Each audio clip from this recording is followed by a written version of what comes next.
مساء الخير على متابعين جيم مصر.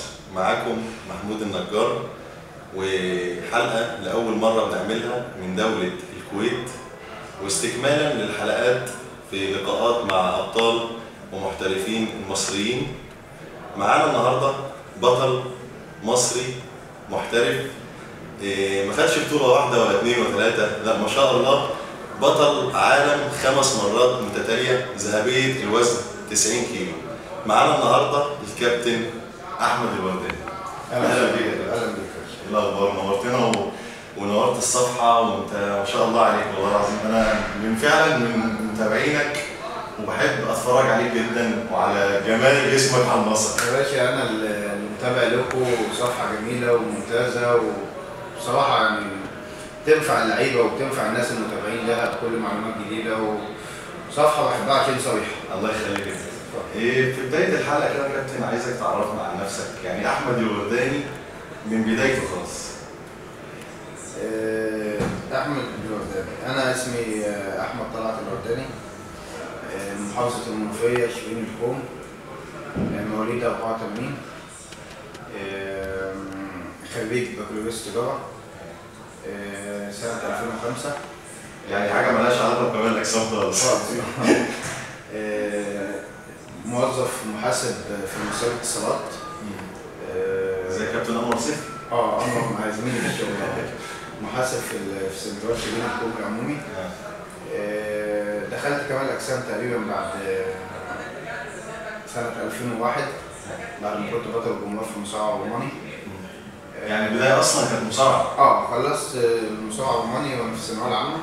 دخلت مجال كمال الأجسام تقريبا سنة 2001، أول ما خلصت الثانوية العامة ودخلت مجال البودي بيلدينج. كان في قرية جنب بلدنا كده، جنب شبين الكوم المنوفية، من منطقة اسمها الأكوا العربية. قرية بعيدة عننا ب5 كيلو. كان في جيم اسمه المركز الرياضي بالماي، صاحبه كابتن رضا أبو عبد الستار أبو عياد وكابتن كرم عبد الستار. دول كنت بروح أتمرن معاهم هناك، والحمد لله أول بطولة دخلتها بعد 3 شهور تقريبا. لعبت بودي بيلدينج، كانت بطولة محافظة المنوفية، لعبتها باسم نادي تل أبيض وخدت المركز الأول، وكان عمري أيامها 17 سنة ونص. يعني أول بطولة خدتها 17 سنة. 17 سنة. طب قول لنا يا كابتن، يعني إيه اللي خلاك تختار كمال الأجسام؟ يعني أنت كنت بتقول أنا كنت بلعب مصارعة، إيه اللي خلاك تختار كمال الأجسام؟ وإيه اللي حببك في اللعبة دي خصوصا؟ والله هو الموضوع وليد الصدفة، يعني عامة زي ما بيقولوا، أو أي حاجة بتيجي بالصدفة. أنا كان في صالة رياضية عندنا قبل موضوع الصالات الخاصة ده ما ينتشر. كان في صالة في نادي حكومي في منطقة اسمها الساحة الشعبية عندنا، وكنت بروح دايما أتفرج على الناس وهي بتشيل الحديد اللي هو البلدي بتاع زمان ده، الدمبل والبار. فكان في واحد اسمه مستر محمد موظف في المحطة بتاع شبين الكوم، فكان بيلعب المتوازي اللي هو المصورتين اللي في الحيطة ده، فكان عايز يلعب بوزن. فنده لي، كنت انا واقف بتفرج من فتحه في الباب صغيره كده، فنده لي قال لي تعالى بحيث يحطني في كتفه ويلعب بيا. تمام. فلما خدني وحطني في كتفه وبدا يلعب المتوازي بيا، فانا ما صدقت اني دخلت من الباب، لان كنا مانعين السن الصغير ان هو يدخل اصلا. ده في كل المراكز الشباب كده، حتى وانا صغير برضه كان ممنوع اي حد يدخل. فلما دخلت كنت لابس الفانلة اللي هي الحمالات البيضاء ديت، فمسكت، كان في باب جله صغير كده، مسكته وقعدت العب بيه. فنفس الشخص اللي هو ده قال لي ادخل جوه، قال لي ده انت لو لعبت حديد بنفس اللفظ تقريبا محدش هيوقفك. يعني ايه؟ انت كام سنه؟ كان ايام عندي 15 سنه، بس ما كنتش لسه لعبت حديد يعني. قال لي انت لو لعبت حديد محدش هيوقفك. فحتى يمكن الموضوع عدى عليه اكتر من 15 سنه دلوقتي، ولسه فاكر كلامه بالظبط، وانا بحكي لك الوضع كانه لسه حاصل الان يعني. اكيد من خبرته هو شاف الجينات مناسبه احنا ايامها ما كانش فيه جيمات، ما كانش فيه اهتمام، ولا كان فيه مكملات، ولا كان فيه الكلام ده كله، يعني كل واتمرن وخلاص يعني. فالحمد لله كانت دي البدايه. طب كلمنا يا كابتن بقى عن البطولات اللي خدتها باسم مصر، يعني لما طلعت لعبت بقى باسم منتخب مصر. كلمنا كده كام بطولة خدتها وبدأت امتى أول بطولة ليك؟ أول بطولة دولية كانت ليا 2006، كانت بطولة أفريقيا، كانت ملعوبة في مصر في مدينة العبور. اوكي؟ كنت بلعب وزن 75 كيلو. وكان مشارك معايا ساعتها البطل شريف الشيوي، وبقى شريف الشيوي في القوات المسلحة، والبطل الكبير طبعا أيامها كان من ضمن الصف الأول ياسين الطوخي. وكانت أول مشاركة ليا مع أبطال كبار، وفي نفس الوقت أنا بالنسبة لهم صغير، يعني كان أيامها عندي تقريبا 23 سنة. 75 ده أقل وزن في البودي بيلدينج؟ لا هي البودي بيلدينج كان أيامها بيبتدي بوزن 65، ما كانش فيه 60 لسه. 65 و70 و75 لحد وزن فوق ال 100 كيلو اللي هو المفتوح. فأنا كان وزني أيامها كان 73 كيلو، فكنت بشارك في وزن 75 كيلو. والحمد لله ربنا وفقني، ولعبت بعدها سنة 2008. دي أول بطولة دي كانت فين؟ أول بطولة 2006 كانت في بطولة أفريقيا، كانت ملعوبة في مصر في مدينة العبور. تمام. 2008 لعبت بطولة أفريقيا في مبشوس، أوكي، وخدت المركز الأول الحمد لله. 2010 كانت يمكن بداية الحمد لله فتحة خير عليا يعني.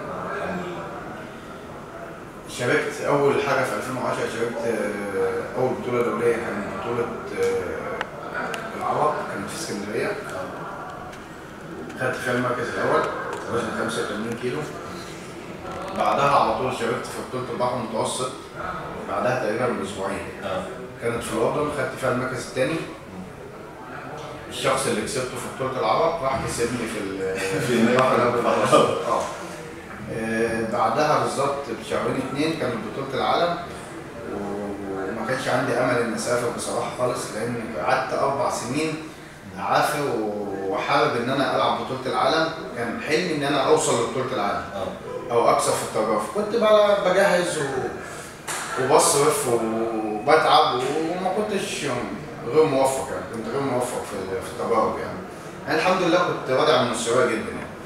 لحد 2010 الدكتور عادل والباشمهندس سامي الشيخ بعد اجتماع اللجنه الفنيه بعد التجارب قالوا لي احنا اخترناها، مع ان كانت السنه دي الوحيده اسوأ مستوى ليا.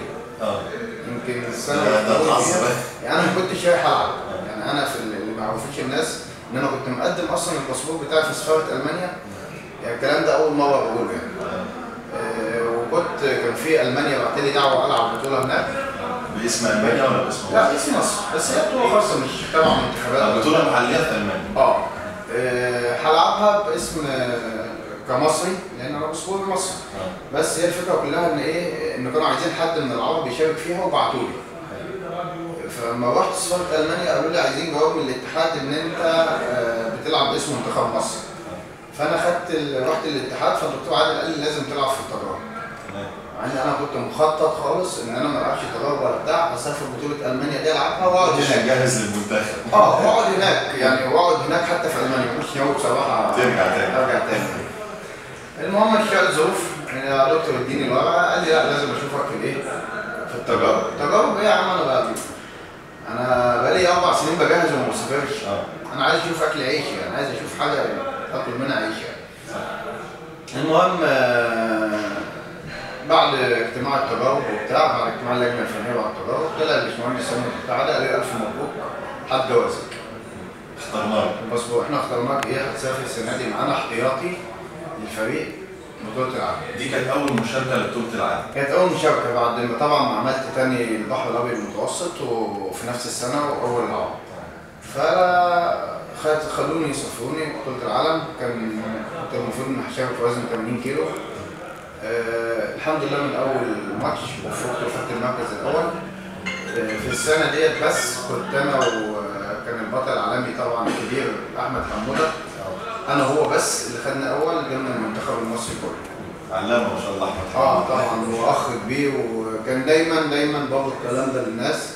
كان يقول للدكتور عادل لو عايز ميداليه ذهبيه قبل ما اسافر بطوله العالم، كان يقول له لو عايز ميداليه ذهبيه خد احمد الورداني. عنده حق بصراحه. والله عنده حق. المهم ايه، لحد ما الحمد لله السنه دي بس انا هو اللي جبنا اول.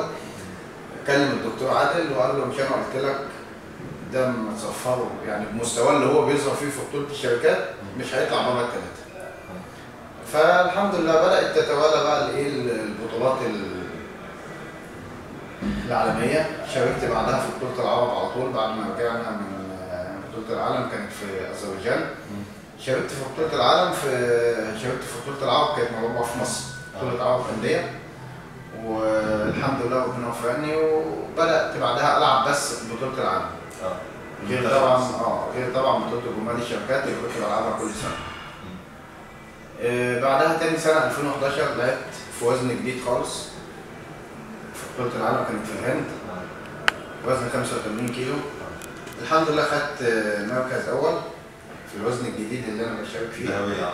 طبعا كان الكابتن سعيد قاعد يحذرني وقال لي لأ والعب تمرين، وأنت إزاي تجدد وزنك من أول سنة وكلام كده. أنا من النوع اللي بحب المغامرة يعني. فقلت له أنا شايف إن قلت له أنا شايف إن أنا وزني في 85 هبقى أفضل. فشاركت في 85 الحمد لله، خدت اول وخدت تاني بطل ابطال بعد البطل الكبير طبعا سامي الحداد البحريني. تالت سنه شاركت في نفس الوزن 85 في بطوله العالم في الاكوادور، تالت سنه 2012. الحمد لله خدت المركز الاول وخدت تاني بطل ابطال بعد البطل العالمي الكبير طبعا بطل ابطال العالم صلاح الليبي، صلاح ابو فناس، انسان محترم جدا وانا بصراحه بحبه جدا يعني. 2013 خدت المركز الثاني ورا البطل الكبير قوي قوي قوي كمال عبد السلام في وزن 90 كيلو، كانت اول مشاركه ليا في الميزان ده. كل الناس نصحتني طبعا ان انا ارجع تاني الوزن 85 وانت 90 بتبقى مش قوي، و85 افضلك. فاروح العند اللي عندي او المغمه اللي عندي، قلت لا ان شاء الله هلعب 90 وربنا يوفقني. شاركت 2014 في بطولة العالم في البرازيل في وزن 90 كيلو، والحمد لله خدت المركز الأول في وزن 90. الحمد لله. دي يمكن الخمس بطولات العالمية. طبعا شاركت في بطولة مستر أولمبيا الهواة في البحرين في الكويت 2012 خدت المركز الأول وزن 90، وفي البحرين 2013 مستر أولمبيا الهواة خدت المركز الأول برضه وزن 90 كيلو. ما شاء الله عليك. الحمد لله. يعني تقريبا 7 ميداليات ذهبيه في 5 سنين ورا بعض ما شاء الله. الحمد لله. الحمد لله. طب يا كابتن خدت كارت الاحتراف امتى؟ والله انا مش خدت كارت الاحتراف، هو بعد بطوله العالم الاخيره اللي هي في البرازيل. طبعا انا كنت ناوي من قبلها ان انا خلاص دي اخر سنه ليا في الهواة، وان اكمل مشواري مع المحترفين في فئه ال 212 باوند 212 باوند اللي هي مع فيليكس لويس وسامي الحداد والابطال الكبار دول. الناس كتير نصحتني بكده، فانا كنت يعني ده كان قراري الاخير يعني. وفي بطوله العالم الاخيره خضعت للتحليل وطلبت الكارت من الدكتور عادل، قلت له دكتور عادل انا هواة يعني انا كفايه لحد كده. الحمد لله في ال5 سنين عطاء لمصر طبعا انا عملت 7 ميداليات ذهب. انا عايز اشوف مشواري مع المحترفين، والراجل بصراحه ما تاخرش وقال لي يا احمد ان شاء الله تعدي سنه من بطوله العالم اللي هو الاخيره والكارت يكون عندك وتكمل مشوارك مع المحترفين، ووعدني ان شاء الله ان انا هشارك 2016. يعني دي اول بطوله ان شاء الله هتشارك فيها؟ اللي هشارك فيها 2016 ان شاء الله اول بطوله محترفين. هتبقى فين بقى يا كابتن؟ والله انا لسه ما حددتش اي بطوله بالظبط، بس انا في قدامي ان شاء الله بطوله موزوليني اللي هي بتبقى في شهر 5 او 5 2016 او بطوله نيويورك 2016 اللي بطلنا الكبير رامي طبعا السباعي خد مرتين اول فيها، او بطوله شيكاغو. يعني هختار بطوله ان شاء الله على حسب المستوى اللي انا هوصل له وهبدا احدد. بالتوفيق ان شاء الله. ربنا يخليك. طب سؤال بقى مادي شويه. اتفضل. التجهيز مكلف عليك؟ التجهيز مش مكلف عليا انا بس، اي لاعب بيلعب كمال اجسام او اي لاعب بيلعب بطولات التجهيز مكلف جدا جدا جدا. وبيختلف كل سنه عن السنه اللي قبلها. يعني انا افتكر اول سنه مثلا بطوله عالم 2010 لعبتها، انا جهزت مثلا هقول مثلا صرفت 40,000 جنيه في السنه او في التجهيز. السنه اللي بعدها صرفت مثلا 70,000، السنه اللي بعدها صرفت 100,000. 100,000 دي في السنه ولا في التجهيز في السيزون 3-4 شهور؟ ايوه في السيزون ال 4-5 شهور اللي انا بجهزهم. فالتكلفه على اي لاعب مكلفه جدا بصراحه يعني. مش هقول انا مش هميز نفسي واقول لا انا بصرف اكتر من الناس، او اي واحد بيلعب بطولات اللعبه بالنسبه له مكلفه مش عايز اقول لك ارقام، يعني الناس تفكر ان احنا مثلا بنبالغ، يعني يمكن الكلام ده اللي هيحس بيه الناس اللي انا بتكلم معاهم او الابطال اللي سامعيني، هم اللي هيحسوا بالكلام ده، وهيحسوا ازاي الواحد مثلا بيمنع من بيته مصروف عشان يقدر يوفر لنفسه الاكل. فالموضوع ده طبعا حبا في اللعبه، بس حبا في اللعبه يعني. طب هل ده يا كابتن السبب اللي خلاك انك تسيب مصر وتيجي تشتغل هنا في الكويت؟ دايما ايه سبب وجودك هنا في الكويت؟ والله انا السؤال ده بتساله مليون مره، وساعات بساله لنفسي يعني. يعني في ناس كتير يعني مثلا تقول لي انت بعد ما بقيت بطل ووصلت للمستوى ده، يعني المفروض حتى كويتا من هنا يقول لي المفروض ان انت مثلا في بلدك دلوقتي بطل عالم. يعني محترف. مش فاهمين الوضع في مصر، مش فاهمين ان بطل العالم مكافئته 60,000 جنيه في السنة. يعني أصرف مثلا 200,000 عشان آخد 60,000. فاهمني؟ أنا الحمد لله راضي بكده، الحمد لله الحمد لله، وكنت ماشي الأمور، بس خلاص وصلت في وقت إن أنت يعني مثلا عشت مثلا بتصرف قد كده، طب أنا مش هقدر أوفر ده في مصر. وداخل على مرحلة جديدة اللي هي الاحتراف، أنا مش هقدر صراحة، لازم يبقى في دعم او يبقى في مثلا مصاريف اغطي نفسي يعني. اتحاد اول العالم، انا اول العالم مثلا قعدت 4 سنين او 5 سنين اول العالم، كان راتبي 2500 جنيه. ده شهري ولا سنوي؟ شهري. فاهمني؟ طب 2500 جنيه يعني معلش هيكفوني ايه؟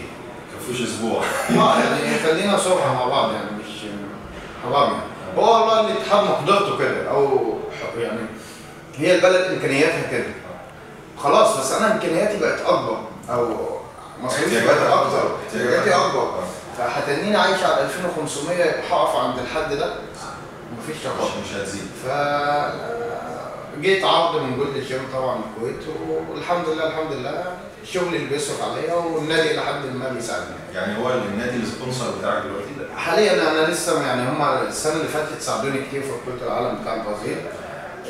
ان شاء الله السنه دي اول ما ابتدي تجهيز من بدايه 2016 يعني ان شاء الله هم اللي هيقفوا معايا. ان شاء الله. ان شاء الله. طب قبل ما تيجي الكويت بقى، الاماكن اللي انت دربت فيها يعني ضربت فيها في مصر، كان جولدز برضه في مصر ولا؟ مش جربت، انا ما اشتغلتش مدرب في مصر خالص نهائي. بس لا بس انا مدرب لاصحابي. يعني مثلا انا السنه اللي فاتت كنت بجهز واحد في المنتخب معانا بطل العالم اللي هو محمود الزيات، اللي لعب وزن 85 وخد تقريبا المركز الرابع. اي حد عندي على الفيسبوك انا بشتغل معاه كمدرب، بس طبعا بدون مقابل يعني. يعني فاهمني؟ يعني محبه في لعبه كمال اجسام. بالنسبه لان انا مثلا اشتغلت مدرب بناخد عليه مقابل في مصر، لا ما اشتغلتش. اول شغل ليا كمدرب باخد على التدريب راتب، رحت البحرين قعدت هناك 4 شهور، اشتغلت مدرب، مسكت سفنك الجيم هناك، وبعدين جيت على الكويت. بس انا في مصر مدرب يعني لاصحابي. يعني ايه يعني بتساعد بس. ايوه بالحب، مش تدريب، بتساعد. يعني انا مثلا عندي 40,000 على الفيسبوك مثلا متابعين. مثلا بيبعتوا كابتن عندنا بطوله بنجهز ازاي، والله 1 2 3 ممكن تعمل كذا ممكن تعمل كذا. المهم ان انا يعني طبعا في غيري بيعمل الموضوع ده بمقابل. حتى احنا كابطال عالم لما بنيجي مثلا انا خلاص قررت ان انا انتقل لمرحله احترافيه، لما باجي اتفق مع مدرب ان هو مثلا مدرب محترفين ان انا بغير مرحلتي مثلا من هواه المحترفين، بيبدا ياخد اجر على كده. صح. او بيبقى باتفاق معاك ان هو مثلا كمدربك العقود اللي هتجيلك بعد كده مثلا كسبونسر هو ليه نسبه فيه. انت فاهمني؟ يعني انا حاليا متفق مع نيل يودا هي، يمكن مش عارف ولا ايه، متابع ليه المدرب بتاع فيليكس لويس.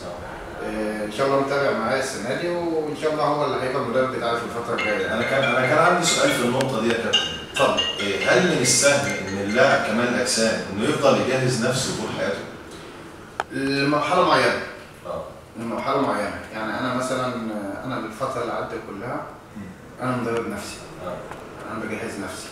طب ايه اللي ما يخليكش انك دخلت عالم الاحتراف انك تفضل برضه تجهز نفسك؟ بيبقى الفكر مختلف، رايح مكان وتايه لازم حد يوجهك. بالظبط. المدرب بيبقى بمثابه ده. دايما ما بتشوفش نفسك، يعني انت داخل مرحله جديده، مرحله ما فيهاش يما وحميني زي ما بيقولوا. فلازم حد يشوفك يبقى هو مرايتك، لا حد يحسن لك نقط ضعفك. يعني انا مثلا يعني انا ما بشوفش نفسي حلو خالص. عمري في حياتي ما وقفت قدام مرايه او بعرض لحد وحسيت ان انا حلو. يعني انا بحس ان انا كويس امتى؟ ساعه ما بتوج بالمرايه. يبقى انا الحمد لله لو حسيت انك حلو خلاص هتقف على ده نتيجه تعبي يعني. مستواك مش شايفين. والله ما في مره شفت نفسي وقلت لا انا حلو. يعني فاهمني؟ فانا عايز بقى اللي هو ايه، يعني مثلا دايما في البطولات يقول لك احمد انت كنت كويس قوي بس ظهرك كان محتاج شويه. احمد انت كنت كويس قوي بس سماناتك شويه. فهو فايده المدرب الجديد ان هو هيعمل ده. انت فاهمني؟ فايده المدرب الجديد ان هو هيعمل النقطه اللي هي هو هيوجهك هيوجهك ايه اللي ناقص عندك اللي انت ما عندكش خلفيه عنه، ايه اللي ناقص ويكمله لك. ودي نقطه انا حبيت اتكلم فيها، لاهميه ان لازم يبقى حتى لو انت محترف لازم يبقى ليك مدرب يجهزك. بخصوص نقطه التدريب معانا البطل حسن مصطفى، يعني بجهزه السنه دي ان شاء الله. تعالى حسن بطوله العالم للناشئين والكبار هيشارك في الوزن المفتوح. كابتن حسن ان شاء الله السنه دي في بطوله العالم في اسبانيا هيشارك في الوزن المفتوح. توفيق يا كابتن ان شاء الله. هو تحت اشراف السنه دي ان شاء الله. توفيق. الله يعينك حبيبي ما شاء الله. خلاص خلصت كده. طيب تمام الحمد لله. سلام. يلا روح انت بقى شويه وبكره ان شاء الله. ماشي. هتفضل شغال ان شاء الله استنوا حسن في بطوله العالم في اسبانيا، وان شاء الله يعمل مفاجاه حلوه. ان شاء الله. بالتوفيق يا كابتن حسن. حبيبي ماشي. وتابعوه على صفحه جيم مصر ان شاء الله من بعد البطوله على طول. ان شاء الله. السلام عليكم. السلام عليكم. طب نرجع يا كابتن احمد ونتكلم ايه رايك في المدربين الجداد على الساحه دلوقتي؟ ومين هو احسن مدرب من وجهه نظرك كمدرب عربي وكمدرب اجنبي او اوروبي؟ خلينا اول يعني في نقطه بتضايقني انا شخصيا، اي حد دلوقتي تلاقي له 6 باكس بيقول انا مدرب وبرايفت وبدرب الناس وبيعمل صفحه شخصيه على الفيسبوك وبيبدا يشتغل شغل برايفت وفلوس. والله انا عن نفسي يعني عايزك توجه كلمه للناس دي بس. انا مش بوجه، يعني انا دايما لما بيجي واحد مثلا بيقول كده زي ما انت بتقول انا مدرب وبتاع، انا بساله سؤالين في الف ب في البادي بيلدينج او في كمال اجسام. بساله سؤال في الف ب، يعني عارف يعني ايه الف ب؟ انا بحس ما بيعرفش يجاوب او بيجاوب غلط. فطبعا مش كل واحد لاعب حديد او في ابطال عالم، يعني في لاعب ناجح بس ما ينفعش يكون مدرب لان هو مش عارف وصل لده ازاي. اوكي. في مدرب ناجح ومش لاعب، يعني عندك مثلا جورج فرح مثلا جورج كان لاعب فاشل بس كان مدرب ناجح. انت فاهم ازاي؟ هو كلاعب ما وصلش انه كسب. بصمته باينه على البيج رامي. اوكي. بيج رامي وغيره وكاستر جاكسون هو المدرب بتاع كاستر، هو المدرب بتاعه. ناس كتير شاركت في مستر اولمبي، فان شورن. ففي مدرب ناجح بس كلاعب فاشل او بمعنى صح الحظ ما سعفوش. وفي حد بيقدر يجمع ما بين الاثنين، انه يبقى مدرب ناجح وفي نفس الوقت لاعب ناجح. انا في وجهه نظري كل المدربين المحترمين الموجودين هي حاجه واحده البادي بيلدينج محتاجها في المدرب قبل ما يكون ان هو بيفهم في التدريب، لان اي بطل دلوقتي خلاص الجهاز شرح نفسه او التمرين شرح نفسه او المواقع التواصل على كل حاجه واليوتيوب وكل حاجه. التمرين سهل.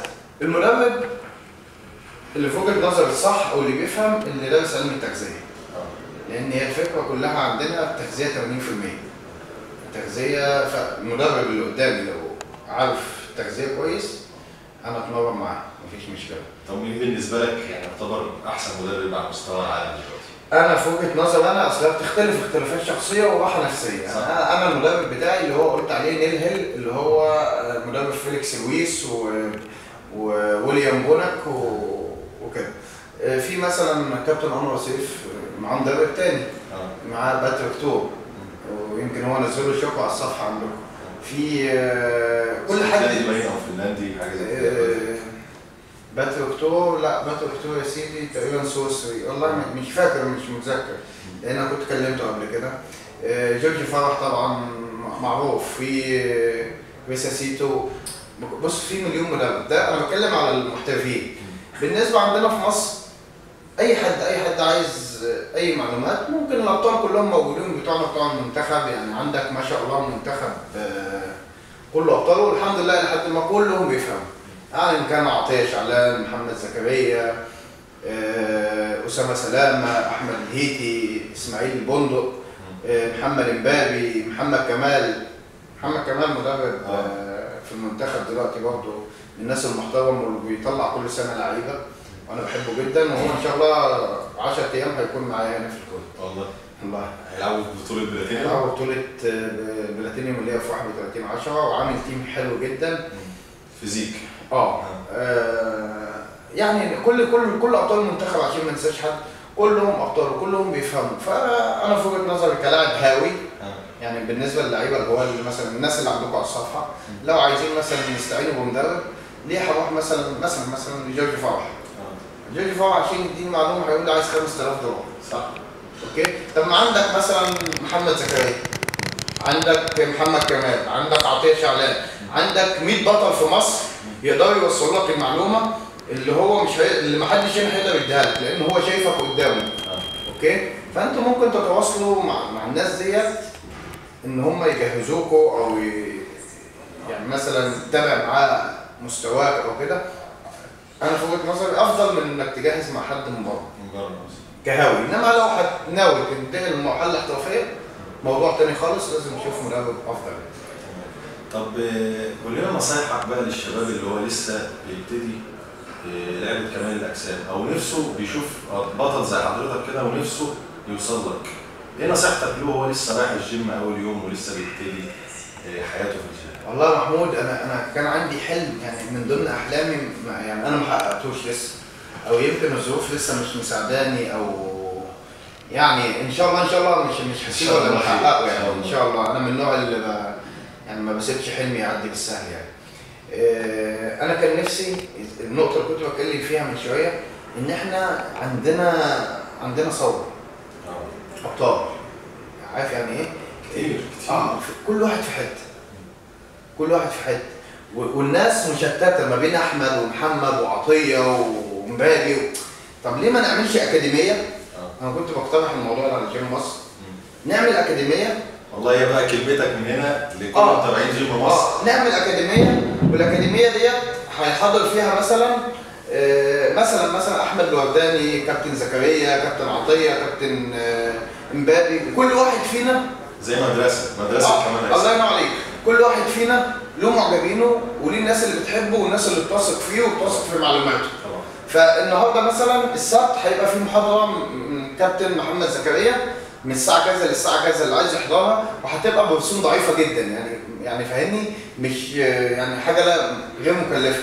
وتقعد وتبقى المحاضره عباره عن اسئله واجوبه.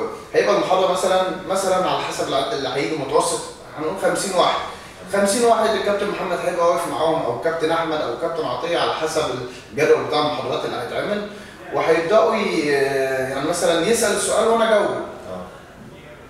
هبدا مثلا اقول لهم طريقه التدريب، طريقتي انا في التدريب، طريقه حد في التدريب. يعني مثلا لا لازم تعدل كذا، لازم يبقى هي دي يعني فاهمني. يبقى انا بقى مش هروح معلش لمدرب مش فاهم، مدرب فاتح الجيم ان هو بيزنس، واقول له اعمل ايه ويسوي ايه، وبنوصل في الاخر ان احنا نلجا للابطال برضه. يعني قصدك تطلع، يعني انا بقصر المسافه.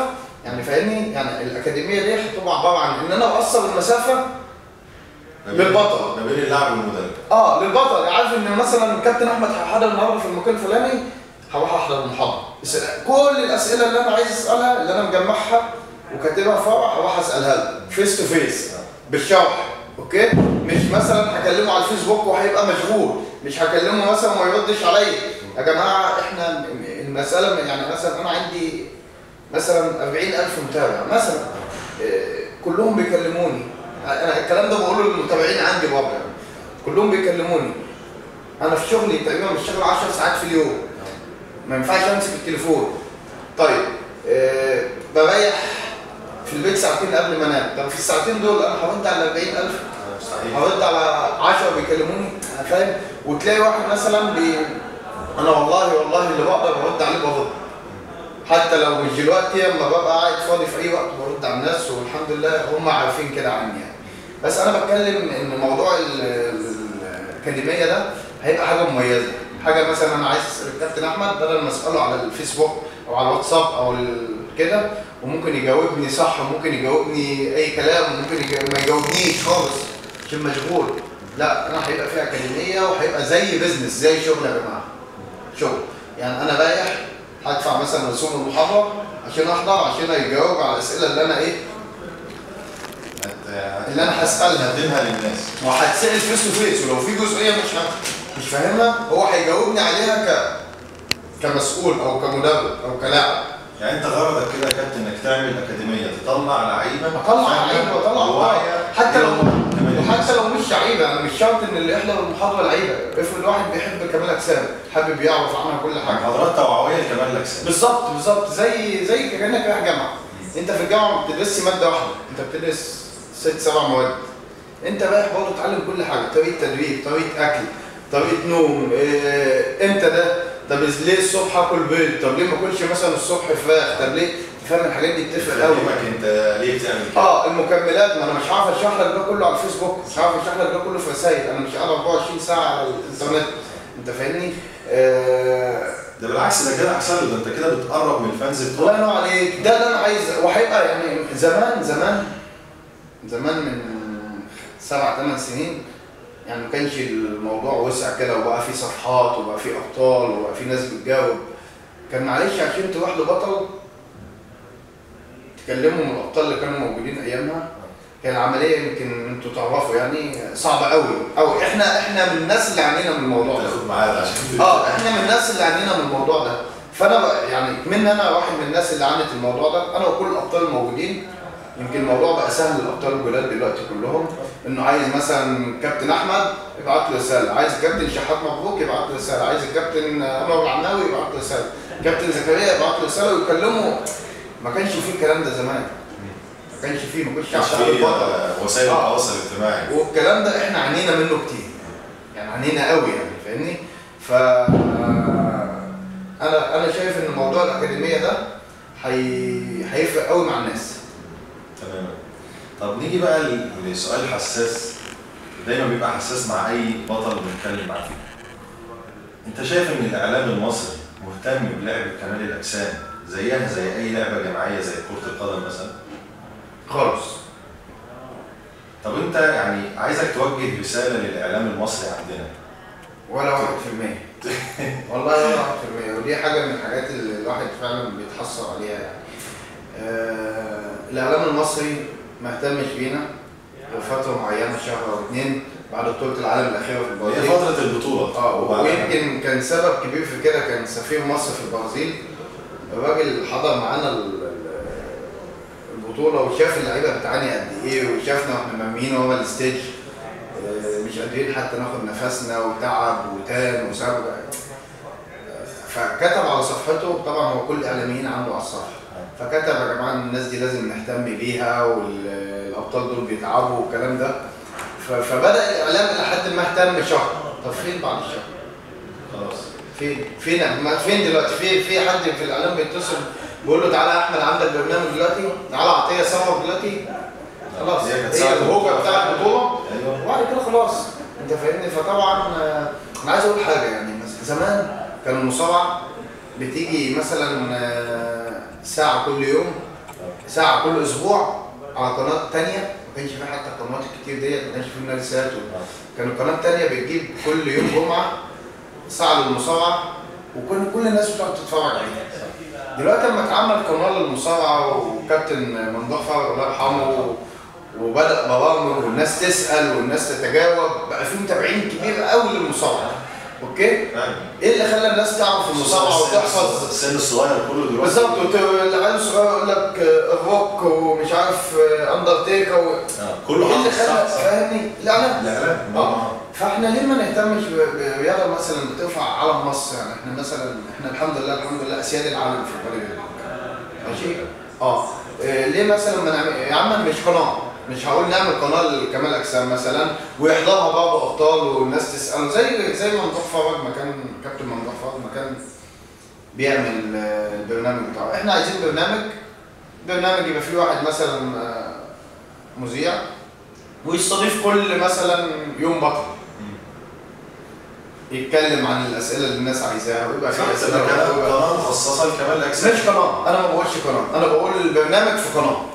برنامج واحد هيعمل مثلا كل يوم ساعه، هستضيف مثلا البطل النهارده فلان، ماشي، هيبقى فيه متابعين وهيبقى فيه ما شاء الله. يعني كمال الاجسام دلوقتي في مصر، يمكن مش عايز اقول في العالم كله او في الوطن العربي، مفيش بيت في مصر ما فيهوش حد بيخش جيم وبيتمرن وعايز يتابع وعايز يبقى عنده عضلات. صح، اللعبه منتشره جدا. فالموضوع ما بقاش زي الاول مثلا.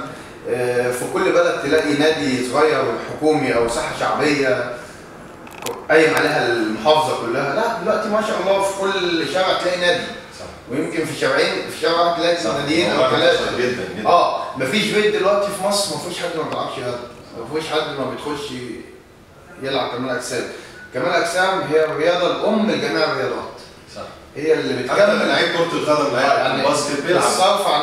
بصرف النظر عن انها رياضه بحد ذاتها مختصه بحد ذاتها، رياضه البادي بيلدينج هي رياضه مكمله لكل الرياضات.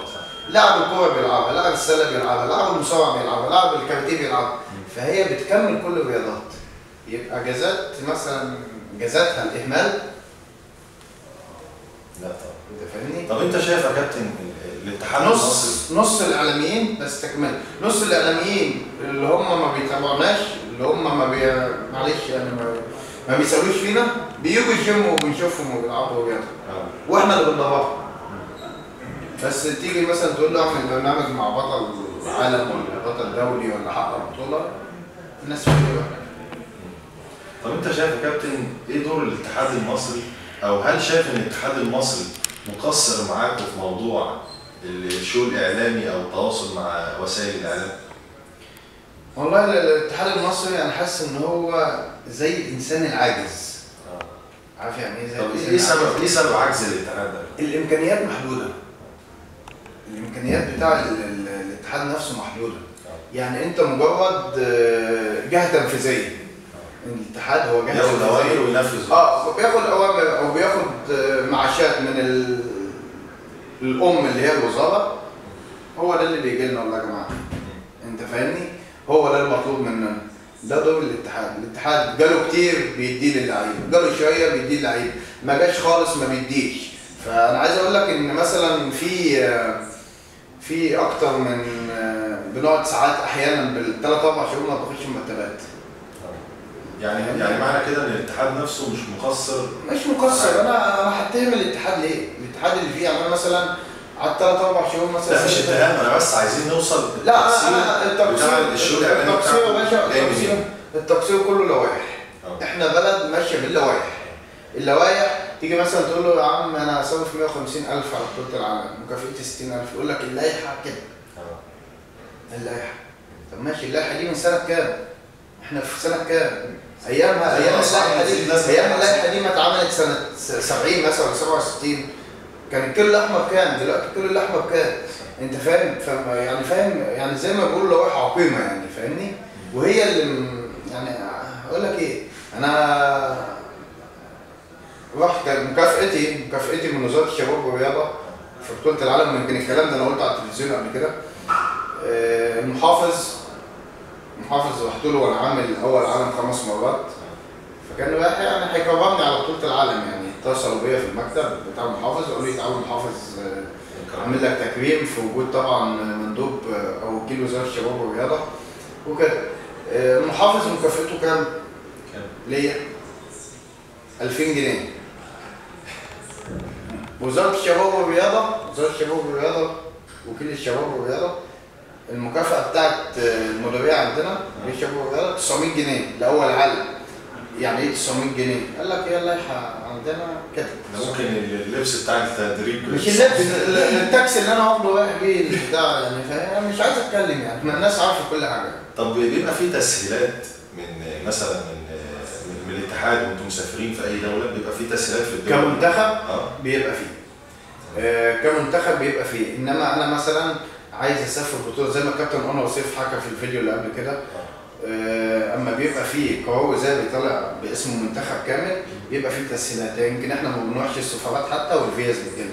اوكي. انما مثلا انا عايز اسافر مثلا بطوله على تديني شقه ولا تديني فلوس ولا تديني الكلام ده كله، انا همشي في الاجراء زي اي حد. كل اللي انا طالبه لان انا عندي ظروف معينه تسهيل اجراءات ولا هيقبل من تاني.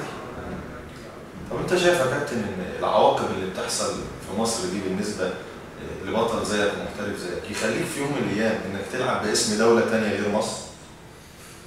والله ممكن يوصل بيك الحل كده. يعني انا يعني مش عارف اقول ايه، بس ساعات بتلاقي الدنيا سودة في وشك، يعني خلاص قفلت معاك وانت صارف وتعبان وميت انك تاخد اللقب ده، وحتى البلد اللي انت رايح ترفع علامها بره مفيش مساعده منها. فتفكيرك كله بيبقى فين ساعتها يعني؟ مصلحتي بس. يعني انا مش عايز اقول مثلا لا انا هروح العب باسم بلد ثانيه، لا انا بحب مصر وبفرح قوي قوي قوي وانا برفع علم مصر وانا بتوج على 90 دوله. انت فاهمني؟ وعلم مصر وكل العالم الموجوده سواء جماهير او لعيبه او حكام او جهاز اداري في الاتحاد الدولي كله واقف لعلم مصر ويغني النشيد الوطني بتاعنا. انت فاهمني؟ بالميوزك بتاعنا. اللحظه دي تساوي ايه؟ لحظه جميله، لحظه جميله. انا اللي بحسها. عارف اللحظه دي بتكرهها امتى او ما بتحبهاش امتى؟ لما تيجي تخلص اي اجراء وتلاقي نفسك يعني ولا ليك اي لازمه. هو مفيش حد يروح يسهل لكم الاجراءات دي يا كابتن؟ لا. يعني مفيش حد من الاتحاد مندوب بيطلع يخلص لكم موضوع الفيز التصويرات دي؟ انت بتروح تخلص بنفسك؟ انا بتكلم في الموضوع ده وانا مش هعيده، يعني انا بتكلم في الموضوع ده كتير يعني نفس المشكله اللي بيواجهها كابتن انور انت برضه بتواجهها؟ مش انا، كل لاعب كمان اكسب. اي لاعب كمان اكسب، اي لاعب كمان اكسب. اي لاعب بيواجه نفس المشكله وبيواجه اجراءات ولازم وتروح وتيجي مش عارفين ان انت عندك بطوله، مش عارفين ده هيأثر عليك، مش مقدرين الموضوع، مش عارفين ان انت مثلا في الوقت اللي ممكن تروح تخلص فيه الاجراء ده انت ممكن تكون اتمرنت فيه وخلصت تمرينك وخلصت اكلك عشان تظهر بالشكل الكويس. يا جماعه احنا اليوم في الفتره الاخيره اليوم الواحد بيفرق معانا كتير. الساعه كوبايه الماء المؤاخذه كده بتفرق معاك كتير. يعني الناس اللعيبه اللي هتحس بالكلام اللي انا بقوله ده او يمكن هم اللي حاسين دلوقتي. بس هتطلب من مين يعني؟ هطلب من مين؟ لا من ربنا. احنا بنطلب من ربنا وهو ان شاء الله كل حاجه بتتغير ان شاء الله. طيب عايزين بقى ايه يعني كلمه منك لصفحه جيم مصر. هو سؤال انا اساله لك، انت ايه رايك في صفحه جيم مصر ودورها في ساحه لعبه كمال الاجسام؟ والله انا مش احمد الورداني، انا انسان عادي. انا متابع لصفحه جيم مصر. لينا الشرف يا كابتن. يعني انا حاططها عندي في السيرش على طول، دايما اول ما بفتح الفيسبوك اخش في السيرش على جيم مصر وبشوف يعني اللي عاجبني فيها قوي انها ملمه بكل الاحداث الجديده او ملمه بكل المواضيع. يعني مثلا هي لو مش صفحه ناجحه او مش صفحه لها شعبيه كبيره وناجحه جدا مش هنبقى بنعمل الانترفيو اللي بنعمله مع بعض دلوقتي، ان انا مثلا في دوله وانت بتسجل معايا. صح. اوكي. فالحديث نفسه ده او الفيديو اللي احنا بنسجله دلوقتي ده اكبر نجاح ان جيم مصر ناجحه. فبصراحه انا متابع، انا اكتر من ايه يعني، هي لو صفحه وحشه انا مش هتابعها يعني. طب كلمه منك بقى لمتابعينك ومحبينك والفانز بتوعنا لجيم مصر، يعني كلمه منك لفانز جيم مصر تقول لهم ايه؟ كل سنه وانتم طيبين. طبعا بكره سنه هجريه جديده وانت طيب، وان شاء الله ربنا يقدرني ويكون عند حسن ظنكم في مجال الاحتراف. واي سؤال تحتاجوه انا تحت امركم طبعا، الناس كلها عارفه صفحتي. ولو اتاخرت على حد في الرد او في الكلام ما يزعلش مني، لان انا برضه عندي شغل وعندي كلام. فانا تحت امركم كلكم، وبشكر صفحه جيم مصر انها اتاحت ان انا اتكلم معاكم. طبعا انا بكلم اكتر من 2 مليون شخص. خلينا على 3 مليون خلاص. ان شاء الله يبقى 10 مليون ان شاء الله.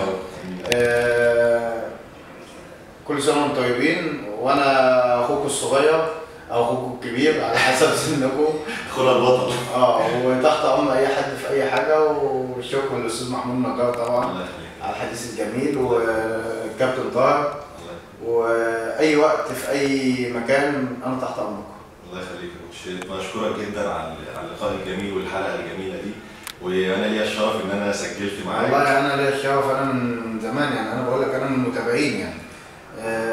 حتى لما كلمني قلت له يا ريت يعني، انا عايز اوصل كلامي للناس يعني، خلاص يعني الواحد. وعشان كده يا كابتن احنا بنعمل الحلقات دي وبنقعد مع الابطال عشان احنا نبقى الاعلام البديل بدل الاعلام النايم بتاعنا، احنا نبقى الاعلام البديل ونوصل صوتك وصوتنا وصوت كل اللي في الصفحه لكل متابعين جيم مصر عشان يعرفوا الابطال بتوعنا مين هم، وايه الابطال البطولات اللي وصلوا لها، وازاي قيمتهم على مستوى العالم. وفعلا زي ما انت بتقول اسياد العالم والناس عندنا في مصر ما يعرفوش، فعشان كده احنا بنعمل حاجه. عايز اقول لك ان يمكن جيراني ما يعرفوش ان انا بطل عالم يعني، او مجرد ان واحد بيلعب حديد وخلاص، والسبب في كده اهمال الاعلام. معلش هتتحل ان شاء الله. الحمد لله. وبالتوفيق ان شاء الله في البطولات القادمه. ربنا يخليك ان شاء الله.